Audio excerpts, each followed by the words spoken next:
अस्सलाम स्टूडेंट्स, आज का हमारा टॉपिक है micro propagation and tissue culture, जो कि इस चैप्टर का लास्ट टॉपिक है। माइक्रो प्रोपेगेशन का मतलब क्या होता है? Micro propagation means growing new plants from very small microscopic piece. किस प्लांट के माइक्रोस्कोपिक पीस से प्लांट का ग्रो करना। मतलब माइक्रो प्रोपेगेशन में किसी भी प्लांट के छोटे से पार्ट या टिश्यू को टिश्यू कल्चर टेक्निक से हम क्या करवाते हैं, ग्रो करवाते हैं। ये क्या कहलाता है? माइक्रो प्रोपेगेशन कहलाता है। माइक्रो प्रोपेगेशन क्या है? किसी भी प्लांट के छोटे से पार्ट को या टिश्यू को टिश्यू कल्चर टेक्निक से हम क्या करवाते हैं, ग्रो करवाते हैं। इसे हम कहते हैं माइक्रो प्रोपेगेशन। पहले हम देख लेते हैं कि टिश्यू क्या होता है हमारे पास। टिश्यू हमारे पास ग्रुप्स ऑफ सेल्स जब मिलते हैं तो क्या फॉर्म करते हैं, टिश्यू बनाएंगे। तो tissue are groups of cells that have similar structures and act together to perform a specific function. बहुत सारे सेल्स मिलते हैं तो क्या फॉर्म करते हैं, टिश्यू बनाते हैं। और ये ग्रुप्स ऑफ सेल्स जो हैं वो एक स्पेसिफिक फंक्शन परफॉर्म करेंगे। मैं टिश्यू की यहाँ डेफिनेशन लिख रही हूँ। तो माइक्रो प्रोपेगेशन क्या है कि किसी भी प्लांट के छोटे से पार्ट को या उसके टिश्यू को लेकर हम टिश्यू कल्चर टेक्निक के ज़रिए उसको ग्रो करवाते हैं। इसे हम क्या बोलते हैं, माइक्रो प्रोपेगेशन कहते हैं। अब ये टिश्यू कल्चर क्या है? टिश्यू कल्चर में क्या किया जाता है कि हम एक टेस्ट ट्यूब लेते हैं या एक कंटेनर लेते हैं और इस कंटेनर में हम उसको कल्चर मीडियम डालेंगे और इसको हम उसको पूरा कवर कर देते हैं। क्यों कवर करेंगे? ताकि कोई बैक्टीरिया या कोई वायरस जो इस पर इफ़ेक्ट ना करे। मतलब जो हम टेस्ट ट्यूब ले रहे हैं वो क्या हो, या जो हम कंटेनर ले रहे हैं वो क्या हो, एक सूटेबल हो। मतलब जहाँ हम ये टेक्निक कर रहे हैं वो जगह भी डिसइंफेक्टेंट होनी चाहिए। तो इसके लिए टिश्यू कल्चर के लिए हम क्या करते हैं कि हम एक टेस्ट ट्यूब लेंगे या कंटेनर लेंगे। उस कंटेनर को हम जो है उसमें उसको कल्चर देंगे। उसमें हमने कल्चर मीडियम उसको प्रोवाइड किया। तो ये हमने ले ली एक सूटेबल टेस्ट ट्यूब जहाँ पे कोई बैक्टीरिया या कोई वायरस मौजूद ना हो। एक हमने टेस्ट ट्यूब या कोई कंटेनर ले ली और इसके अंदर हम क्या डालेंगे, इसको कल्चर देंगे या कल्चर मीडियम प्रोवाइड करेंगे। और फिर इस तरह से हम क्या करते हैं कि न्यू प्लांट ग्रो करवाने के लिए हम क्या करेंगे, कुछ दूसरे प्लांट से जिस प्लांट को हम ग्रो करवा रहे हैं उसके सेल्स लेंगे या हम उसमें टिश्यू लेंगे। तो और इसको इसमें डाला जाता है और इसको क्या करवाया जाता है, इसको कल्चर मीडियम प्रोवाइड किया जाता है ताकि वहाँ पे कोई बैक्टीरिया या वायरस वगैरह ना आए। अगर बैक्टीरिया और वायरस वहाँ पे मौजूद हैं तो क्या होगा, हम तो टिश्यू कल्चर करवाना चाहते हैं तो इससे क्या होगा कि अगर बैक्टीरिया वायरस मौजूद होगा तो बैक्टीरिया कल्चर हो जाएगा। मतलब एसेप्टिक कंडीशन हमें चाहिए होती है। कंटेनर जो है वो एसेप्टिक होना चाहिए, वहाँ पे किसी किस्म का वायरस या बैक्टीरिया नहीं होना चाहिए। कल्चर मीडियम जो है वो एसेप्टिक होना चाहिए, जो कल्चर मीडियम है वो एसेप्टिक होना चाहिए। जिस जगह पे या जिस रूम में किया जा रहा है वो भी क्या होनी चाहिए, वो भी एसेप्टिक होनी चाहिए। तो ये रूम भी क्या होना चाहिए, एसेप्टिक होना चाहिए। तो इसके लिए क्या किया जाता है, इस जहाँ पे हम ये कर रहे हैं, जिस चैम्बर में हम ये कर रहे हैं, जिस रूम में हम कर रहे हैं, तो उसमें हम क्या करते हैं, यूवी रेस को यहाँ पे डाला जाता है। यूवी रेस को यूज़ किया जाता है, अल्ट्रा वायलेट रेस को यूज़ किया जाता है। जब अल्ट्रा वायलेट रेस को हम यहाँ पे यूज़ करेंगे पूरे चैम्बर में या पूरे रूम में जहाँ पे हम ये टिश्यू कल्चर कर रहे हैं, तो पूरा जो वायरस या बैक्टीरिया वगैरह होगा वो क्या हो जाएगा, वो ख़त्म हो जाएगा। और इस जगह को हम क्या बोलते हैं, ऑटोक्लेव कहते हैं।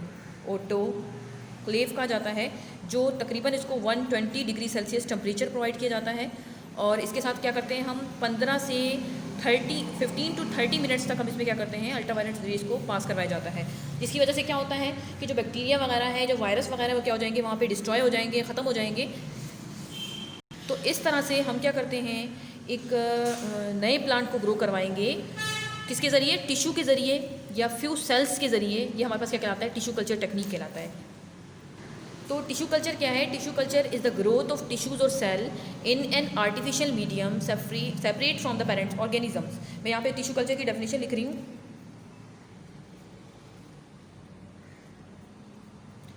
Tissue culture is the growth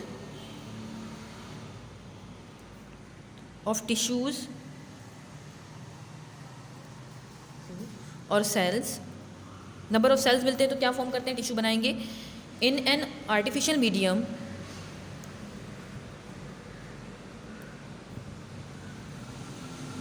ये जो हम इसको मीडियम दे रहे हैं ये आर्टिफिशियल ही हो गया ना। इसमें हम अल्ट्रावायलेट रेस को इंट्रोड्यूस करवा रहे हैं और हम 15 से इसको टेम्परेचर जो है हम कितना दे रहे हैं, 120 डिग्री सेल्सियस टेम्परेचर दे रहे हैं। जैसे हम इस जगह को हम या इस चैम्बर को हम क्या कह रहे हैं, ऑटोक्लेव कह रहे हैं। तो एसेप्टिक एनवायरनमेंट प्रोवाइड किया जाता है। Tissue culture is the growth of tissues और cells in an artificial medium separate from the parent organism. Separate from the parent organisms. तो इस तरह से टिश्यू कल्चर टेक्निक को यूज़ करते हुए हम क्या करते हैं, न्यू प्लांट्स को ग्रो करवाते हैं। बट इसमें एक प्रॉब्लम होती है कि क्या प्रॉब्लम होती है कि जो हम न्यू प्लांट ग्रो करवा रहे हैं उसमें क्या है कि अगर उसके पेरेंट्स प्लांट्स में जिसे हमने वो टिश्यू लिया है या जो सेल्स लिए हैं, अगर उस प्लांट्स में कोई डिजीज़ मौजूद है, तो जब हम उसी प्लांट से नए प्लांट को मतलब टिश्यू कल्चर टेक्निक के ज़रिए नए प्लांट ग्रो करवाएंगे, तो इससे क्या होगा हमारे पास कि जो डिज़ीज़ पेरेंट प्लांट में थी वही डिज़ीज़ जो है वो ट्रांसफ़र हो जाएगी किसमें, जो हमने न्यू प्लांट ग्रो करवाए हैं। तो इस तरह से हमारे उन प्लांट्स में भी क्या हो जाएंगी, वो डिज़ीज़ ट्रांसफ़र हो जाएंगी। कोई जेनेटिक वेरिएशन इसमें नहीं होती। तो इस वजह से कुदरत ने जो है ये बहुत अच्छा कानून रखा है कि प्लांट्स जो है वो रिप्रोड्यूस करते हैं, सेक्चुअली भी रिप्रोड्यूस करते हैं और एसेक्चुअली भी रिप्रोड्यूस करते हैं। तो टिश्यू कल्चर हमने पढ़ लिया कि क्या होता है। अब माइक्रो प्रोपगेशन क्या है, जैसे कि हमने पहले ही बात की कि माइक्रो प्रोपगेशन का मतलब है कि growing new plants from very small microscopic piece using tissue culture technique is called micro propagation. तो क्या किया जाता है माइक्रो प्रोपगेशन में कि एक प्लांट के टिश्यूज़ को या प्लांट के कुछ पार्ट को लिया जाता है और उसको टिश्यू कल्चर टेक्निक की मदद से या टिश्यू कल्चर टेक्निक की हेल्प से हम इसको क्या करते हैं, नए प्लांट में ग्रो करवाते हैं। फॉर एग्जांपल मेरे पास क्या है कि मैंने एक टेस्ट ट्यूब ली है, उसके अंदर मैंने क्या किया है, एक उसको कल्चर मीडियम प्रोवाइड किया है, उसमें मैंने एक क्या लिया है, टिश्यू लिया है। तो क्या करेगा, कुछ टाइम बाद ये टिश्यू जो है वो ग्रो कर जाएगा किसमें, एक कैलस में। इसके बाद जो है कुछ टाइम गुजरने के बाद उसको जो हम कल्चर मीडियम प्रोवाइड कर रहे हैं उसके अंदर ग्रोथ में जो भी उसको रिक्वायर्ड होती है, जो चीज़ें जिस तरह से मिनरल्स जो रिक्वायर्ड होते हैं या जो वाटर वगैरह जो भी चीज़ें उसको रिक्वायर्ड होती हैं जो उसको प्रॉपर मिल रही हैं, तो ये क्या होगा, कुछ टाइम बाद कन्वर्ट हो जाएगा किसमें, न्यू प्लांट में। तो इस तरह से हम क्या करते हैं, एक टिश्यू के ज़रिए नए प्लांट को जो है ग्रो करवाते हैं टिश्यू कल्चर टेक्निक के ज़रिए। एक टिश्यू लेते हैं, स्मॉल पार्ट लेते हैं किसी प्लांट का और उसके ज़रिए हम क्या करते हैं कि प्लांट को जो है वो नए प्लांट में ग्रो करवाया जाता है। जैसा कि आपकी बुक में डायग्राम दी हुई है, इसको हम देख लेते हैं। बुक के पेज नंबर 24 पे कि हमने क्या किया कि एक प्लांट का स्टेम लिया, उसको चॉप कर दिया स्मॉल टाइनी पीसेज में और क्या किया, जिसके साथ जो है बड भी मौजूद है। ठीक है, इन पीसेस को हम क्या करते हैं, स्टरलाइज करते हैं, मतलब किसी किस्म का वहाँ पे बैक्टीरिया वगैरह मौजूद ना हो या कोई वायरस वगैरह मौजूद ना हो। अगर ऐसा होगा तो फिर हमारे पास बैक्टीरियल कल्चर हो जाएगा ये। तो इस वजह से हम तो टिश्यू कल्चर करवाना चाहते हैं तो उसको स्टरलाइज किया जाता है, प्रिवेंट किया जाता है कंटेमिनेशन से और उसको कंटेनर में रखा जाता है। कंटेनर को भी एसेप्टिक किया जाता है। इसके बाद क्या करेंगे कि इसके बाद हमने वो जो चॉप किए हुए पीसीस थे, जो टाइनी पीसीस थे, उसको हमने किस में डाल दिया, कंटेनर में ले लिया। और जो कंटेनर है उसको ग्रोथ मीडियम जो है उसको प्रोवाइड किया जाता है।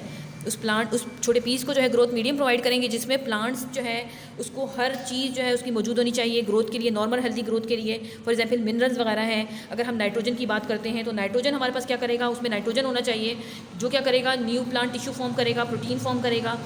अगर वहाँ बात करें पोटेशियम की तो पोटेशियम होना चाहिए वहाँ पे। पोटेशियम क्या करता है, फ्लावर्स फॉर्म करेगा या फ्रूट जो है वो फॉर्म करेगा।